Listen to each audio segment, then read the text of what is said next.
আচ্ছা, নেটওয়ার্ক মার্কেটিংয়ে সফল হতে গেলে কি শুধু ভালো পণ্য বিক্রি করতে পারলেই চলে, নাকি এর পেছনে আরও গভীর কোনো মনস্তত্ত্ব কাজ করে? চলুন আজ আমরা সাদমান হোসাইন ইমনের একটা প্রেজেন্টেশনকে ভিত্তি করে নেটওয়ার্ক মার্কেটিংয়ের সবচাইতে গুরুত্বপূর্ণ দুটো কনসেপ্ট ইনভাইট আর ফলো আপ এর ভেতরের দর্শনটা একটু ভেঙে বোঝার চেষ্টা করি। তো শুরুতেই চলুন একটা খুব জরুরি প্রশ্ন নিয়ে ভাবি। আচ্ছা, নেটওয়ার্ক মার্কেটিং জগতে তো হাজারটা কাজ, তাই না? এর মধ্যে সবচেয়ে গুরুত্বপূর্ণ একদম সিঙ্গল মোস্ট ইম্পর্ট্যান্ট কাজটা আসলে কোনটা? এই একটা প্রশ্নের উত্তরই কিন্তু আমাদের আজকের পুরো আলোচনার দরজা খুলে দেবে। তো প্রথমেই যে ব্যাপারটা আসছে সেটা হলো ইনভাইট বা আমন্ত্রণ। কিন্তু শুনুন, আমরা সাধারণত ইনভাইট বলতে যা বুঝি এখানকার ধারণাটা কিন্তু তার থেকে বেশ অনেকটাই আলাদা আর চমকপ্রদও বটে। চলুন তো দেখি এর আসল শক্তিটা ঠিক কোথায়।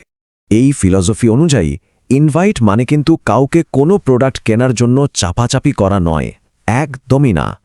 বরং এটা হলো একটা মানুষের সাথে বসে কথা বলে তার ভেতরের আসল প্রয়োজন বা অভাবটা বোঝার একটা আন্তরিক চেষ্টা। মানে পুরো ফোকাসটাই প্রোডাক্ট থেকে সরে গিয়ে সোজা চলে যাচ্ছে মানুষটার দিকে।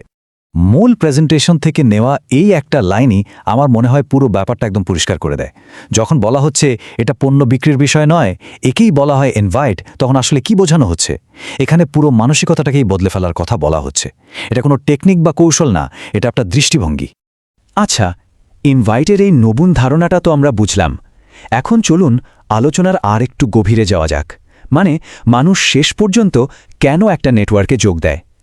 এর পেছনের সাইকোলজিটা কি? এই কেন, এই প্রশ্নটার মধ্যেই কিন্তু আসল চাবিকাঠিটা লুকিয়ে আছে। এই প্রশ্নটা কিন্তু খুবই গুরুত্বপূর্ণ।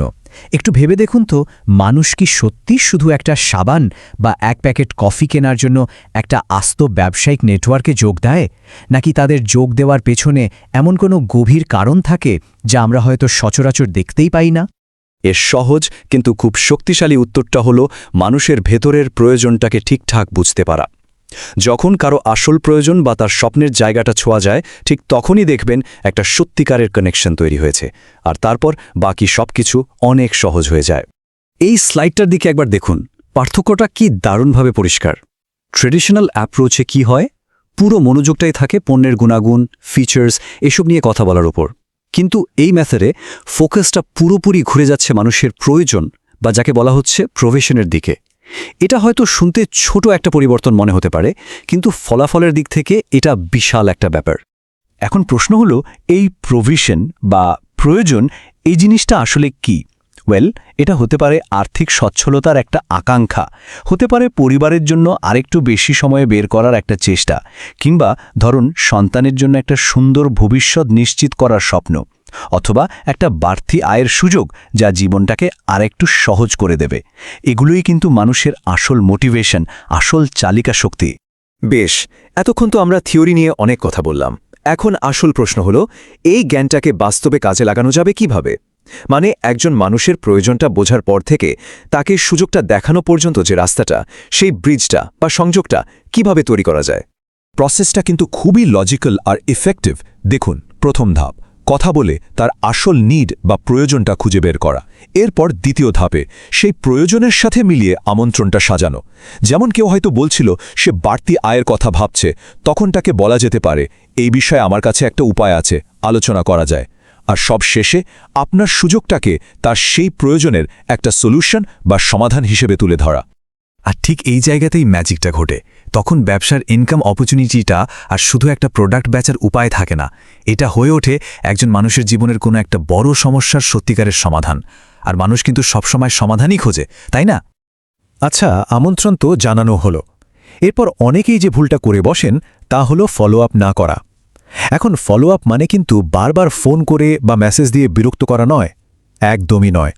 বরং এটা হলো যে কথোপকথনটা শুরু হয়েছিল সেটাকে যত্ন করে আরও এগিয়ে নিয়ে যাওয়ার একটা শিল্প। একটা ভালো ফলো আপের আসল উদ্দেশ্যটা কি? প্রথমত, সম্পর্কটাকে আরও মজবুত করা। দ্বিতীয়ত, তার যদি আরও কিছু জানার থাকে সেই ইনফরমেশনটা তাকে দেওয়া। তার মনে যদি কোনো প্রশ্ন তৈরি হয় সেগুলোর উত্তর দেওয়া। আর সবশেষে বারবার তাকে মনে করিয়ে দেওয়া যে আপনার কাছে তার প্রয়োজনের একটা সমাধান আছে। এই পুরো প্রক্রিয়াটাই কিন্তু আস্থা তৈরি করে, যা যে কোনো ব্যবসার একদম মূল ভিত্তি।